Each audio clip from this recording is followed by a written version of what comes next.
y equals 6x cubed plus 5x minus 3. We want to show that there is no tangent line with a slope equal to 4.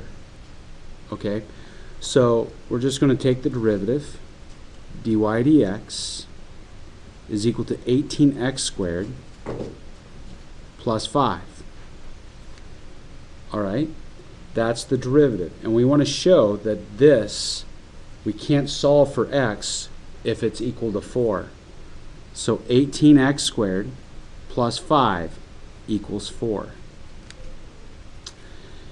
We can solve this using the quadratic if we subtract 4 and use the quadratic with no b term.